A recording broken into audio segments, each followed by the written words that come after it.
Today is November 15th, 1995. I am conducting an interview with Bernard Brown.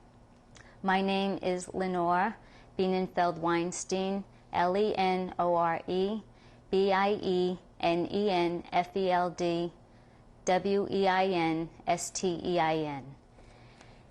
The interview is being conducted in North Miami Beach, Florida, in the United States of America, and the language will be in English.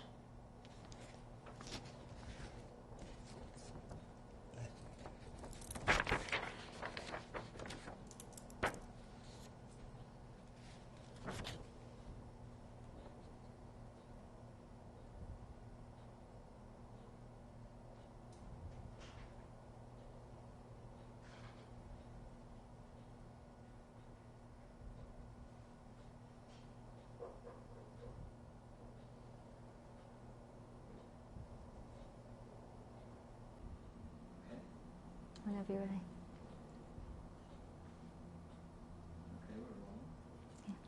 My name is Lenore Bienenfeld-Weinstein. Today is November 15th, 1995.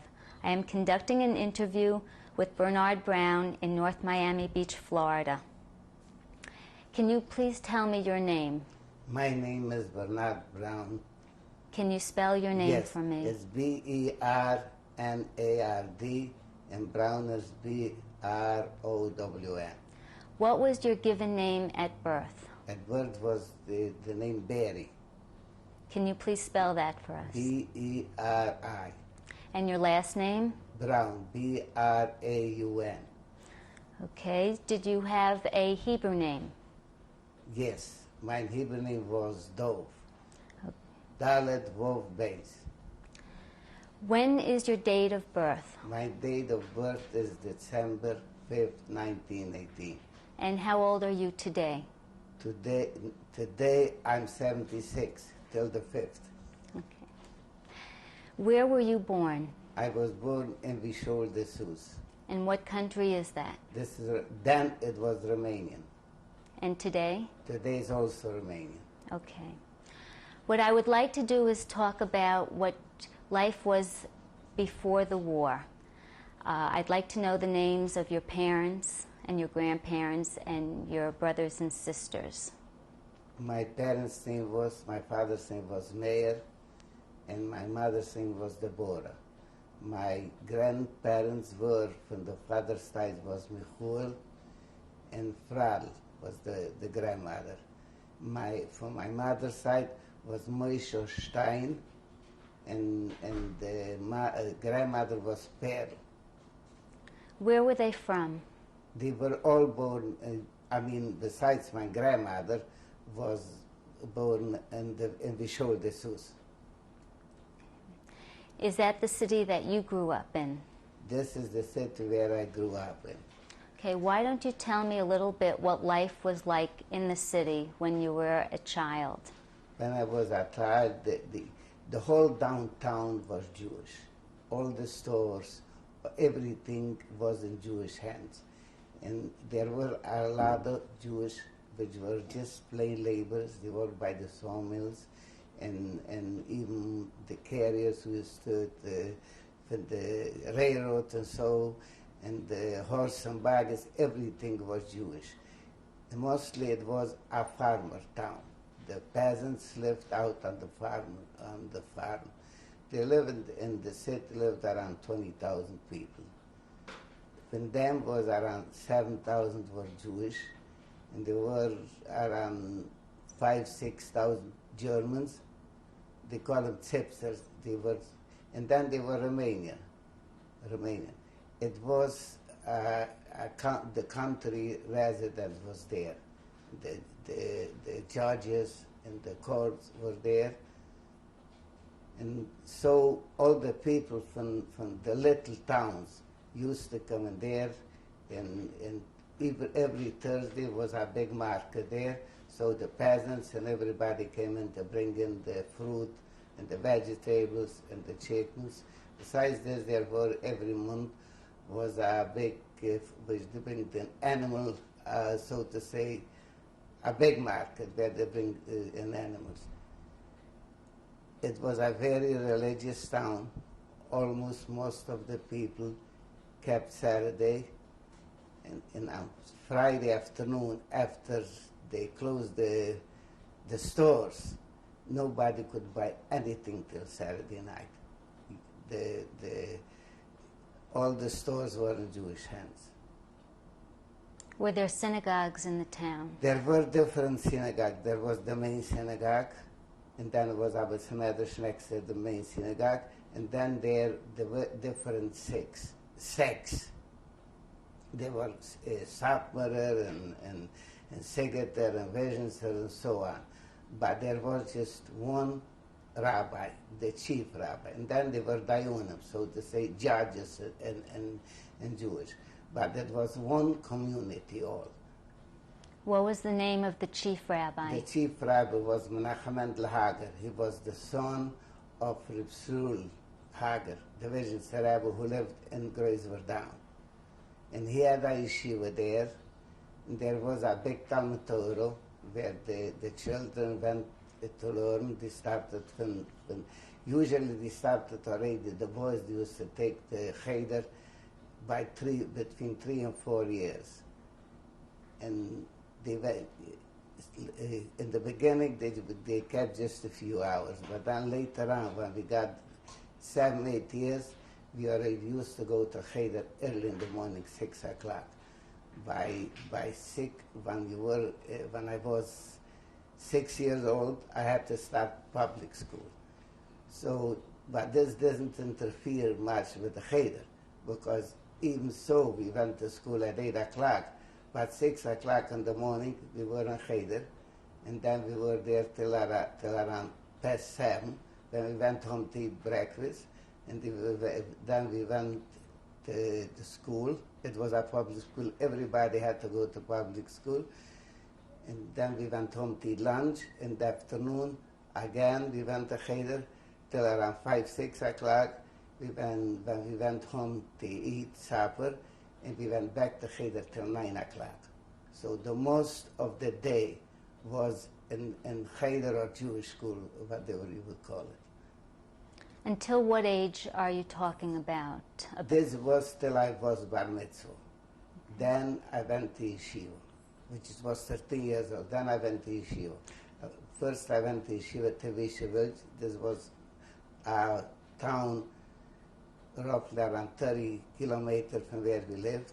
And then from there I went, later on I went to Seghid. This was very far. The schools were divided in, the year was divided in 2 parts. From after Pesach till before the holidays, and from after the holidays, just around Purim time, then you went to the yeshiva. Always for the holidays you were at home with the family. What were the holidays like in your family? And now usually the holiday, the high holidays, Shul Yom Kippur, they were very religious festival, because you were almost all day in school. In shul. You went to the shul in the morning till around 12 o'clock. You came home and ate, and of course you didn't go to sleep on Rosh Hashanah. And Yom Kippur, of course, you were the whole day you were there in the synagogue. But then when it comes Sukkot, of course we had, the weather was already, by Sukkot, the weather was already very cold, because we lived, it was in the Carpathian Mountains, and the winter already started. They used to make a joke. That's where we lived, there are 7 months rain and 6 months snow. So he says, how could this be? Because there was 1 month which was snow and rain together. But by September, it was very cold already. The nights were very cold, and even to eat in the sukkah. But we ate in the sukkah. I never slept in the sukkah there, but we ate in the sukkah. And then when I got this, I went to yeshiva till I was about 18 years old. After, and even then, while we were at home, my father Hashem didn't let us sit idle. Whenever there was time, if I came home, I had to go up to the sawmill. My father also had a sawmill, and sawmill which produced lumber, and during the winter was the most hard work, because then they had to cut the logs and bring them out, and they had to bring them out by sleds or so with horses. They could bring out from the woods only when it was snow. If there was a bad winter, if it wasn't enough snow, then there was big trouble, because the logs were left in the woods, and they were gotten rotten. So it was very important to get them out before. And then, of course, even then the sawmill was working. Of course, the rest was always during the year. The sawmill was cutting the log, and we had to ship. The sawmill was in Romilly, which was about 30 kilometers from where we lived when we sold the Sioux. And there was no railroad there. So they had to ship him to the nearest railroad by horse and buggies, which was around 20 kilometers. So we had two places where, by the railroad, we had a lumber yard where they shipped, and of course they had to bring them there from the sawmill. By the sawmill my father always wasn't much there. He was the business manager, so he used to sell for the retailers and so until my brother got bigger. And then he used to go around. But my brother-in-law, he was there. He was the manager of the sawmill. The sawmill worked around 100 people, but during the winter, there were a few hundred peasants which used to work in the woods to cut the logs and to clean them and so to bring them down.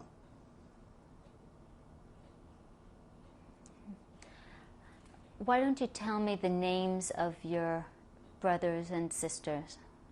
My oldest sister was Peggy. She married to my mother's brother. His name was Herschel.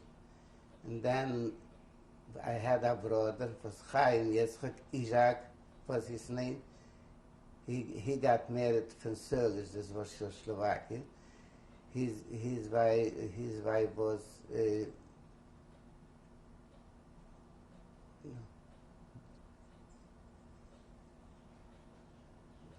I can't remember now. Anyway, then I was the third, I was the middle. Then I was Reggie was her name. Sorry, now I remember. Reggie was her name. And then her maiden name was Joseph. Then was my sister, which was Fradl. And then I had another sister, she was Sheepy. She was the youngest one. And then, of course, my older sister was married to, like I said, to my brother, to my uncle, and they had 4 children. And the other brother had 2 children. I wasn't married. I just got married after the war. From 37 till 40, I was in Temesvar. They made me there a lumber yard. They shipped the lumber from the sawmill. They shipped it there, and there I sold it retail. In 40, I came. Then they divided a part of Romanian. Okay, before we get to 1940, I just want to ask you a couple questions. Yeah. What was your bar mitzvah like? The bar mitzvah wasn't a big deal. They took some lekkige broden, some pastry, and brood, and they went to shul and made a l'chaim. Of course, I got aliyah, I got mafter, and that's all it was. It was not a big deal by the bar mitzvah. And were you a member of any youth organizations? This when I was in Temesvar. Then I was a member of the Mizrahi. Matter of fact, I was then, for those 3 years, part of those years, I was a vice president. But when like I said, when they divided this part, where my parents left, got to be Hungary, and I was in Maine, then I had to come back over the border because I was in the army. And they let me out to go back Hungary. My parents were already Hungary then, but I still had to liquidate the lumberyard. So I was there until I sold out. And matter of fact, the money were left there through Sakmarov by one of his Hasidim, and I got it back after the war, which is worth almost nothing. We left there almost $1 million lei, and then I came back from the camp. It was I couldn't buy a pair of shoes for it. Okay. Which military were you in? I was in the Romanian military and the mountain climber. I was trained as I went through training, but after a few months they took me out from there and they took off the military clothes, and I had to went just for labor. I was around 5 months. I was in a labor detachment. And what year was this? Hmm? What year was this? This was in 40, the end of 39, the beginning of 40 was. And then I came back to home, and I was by the sawmill, just like, but at that time, in the beginning, we still had the sawmill on our name. It still went on it was Frumushika was the name of the company. But afterwards, the laws got very stringent, and Jews couldn't have mills or so we went under an Aryan name.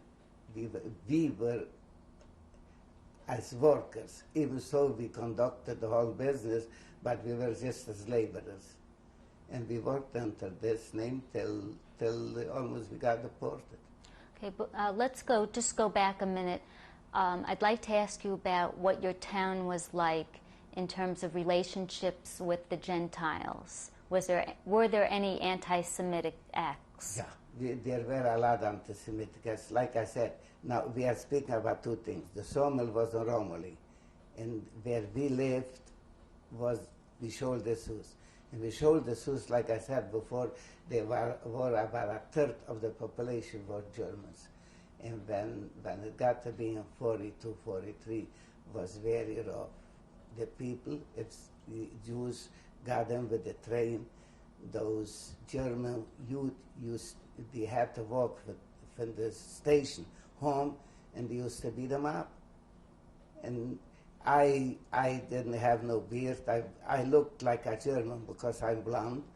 So if I had to go with the train, I used to go not in the regular train. I used to go first or second class. Because in the Remain there were 3 classes. And of course I went without a hat. So usually they didn't took me as a Jew. But I did something else too. I had my so to say, the card, like here, the driver license, you see. This I made one with a picture, but I let specially printed cards, so, identification cards. The identification card was printed wasn't in the religion, wasn't in. This I let out. So it was just my name, and even so, sometimes I got in trouble because they used to ask, what is your religion? And my name was Braun. Braun is a German name, so just by seeing it, most of the time, I had no trouble. But one time I went with the train to Siget, and it was visual there. The train used to stop and stay for an hour because they had to turn around the locomotive, which pulled the train.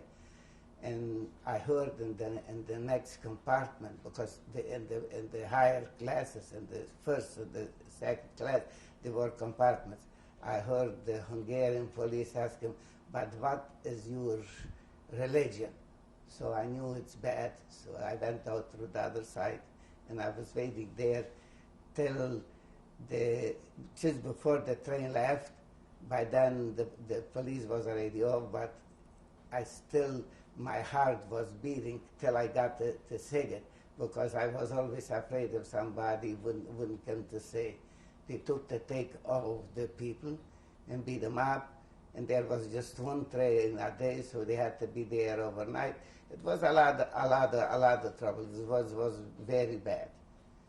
This was in the wishes, and then this was already when the Germans came in Romilly. One morning, one day. What year are we talking about? This was already in the beginning of 44.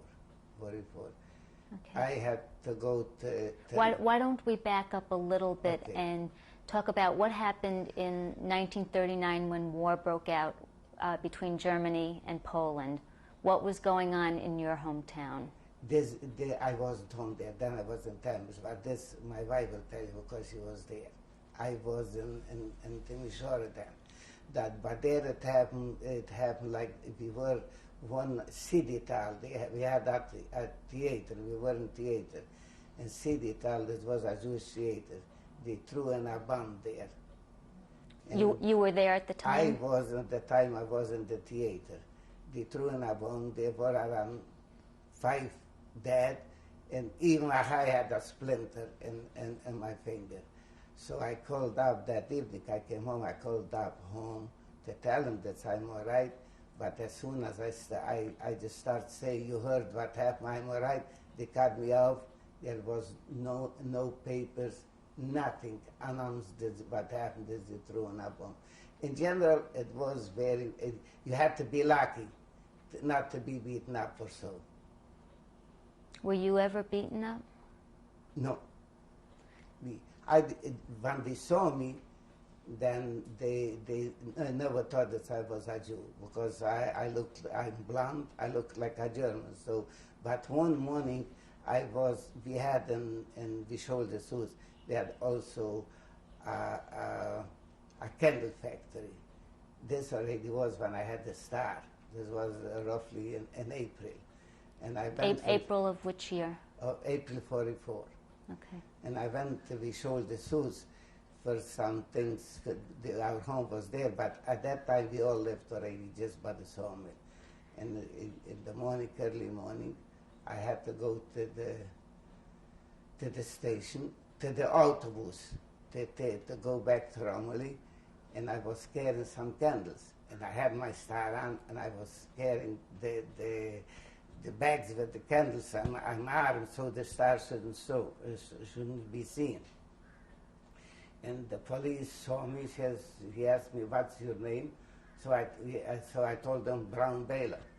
He just let me go because the name didn't sound Jewish. But it was just a matter of luck not to be arrested and not to be beaten up. When did changes start to happen in your hometown in Vissel-de-Sus? The changes as soon as the first year wasn't bad. We got there a governor in Vissel-de-Sus, which was very, very anti-Semitic. He took away the stores and so on. What was his name? Kaddish Foley. Kaddish Foley was his name. And he interned one of my uncles too. At that time, the whole family moved up to the sawmill. This was in 42. So lately, the whole family lived in Romilly, but not but we still went back home to the villages because there was our main house and so. Between 1940 and 1942, were there changes going on then? The changes were going on slowly, but the only change was then the Jewish males or so couldn't work under their name. This is what we did. So we had an Aryan company, but we worked under they had a man there, and we still were doing business as usually, like before. At what point did you have to put on a star? The star was just put on in 44.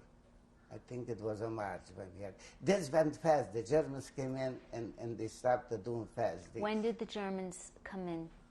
In March. march. And a few weeks later, you had to put on the stars, and then they made the ghetto, and in the ghetto we were just around 4 or 5 weeks, and then they sent us to Auschwitz. Okay, tell me about the ghetto. The ghetto was, they took out a part of town, and they brought all the Jews in, first from the town, from Wisholdesus, and then they brought in the Jews from all the neighboring towns. There were around 35 or 40,000 Jews when they brought in. And they put in each house. Some of them were in the houses, and some of them they put in the synagogues and so, those who were in private houses, they could cook on their own. The other ones were in public kitchens. Where did you go? It happened that our house was in the ghetto. So we were in there, but we just had one room, and then we have some relatives who came in from out of town, and they were with us. Which relatives lived with you then? We have some cousins or so, which came in from out of town. And how long were you in the ghetto? In the ghetto around 4 or 5 weeks. And then they took us out, they put it in the railroad cars, and they shipped us to Auschwitz. I think it took around 4 or 5 days that we got to Auschwitz. What were the trains like, the railroad cars? The trains were cattle cars, and we were put in as many as they fit in, and you couldn't even go, you had to go to the toilet or so, you just had a bucket. And so we didn't have enough tea. I mean, we had tea, whatever we could take with us. The worst thing was that they shipped us off, it was right after Pesach. And we were lucky that we could bake a little bread to have for the way. Okay.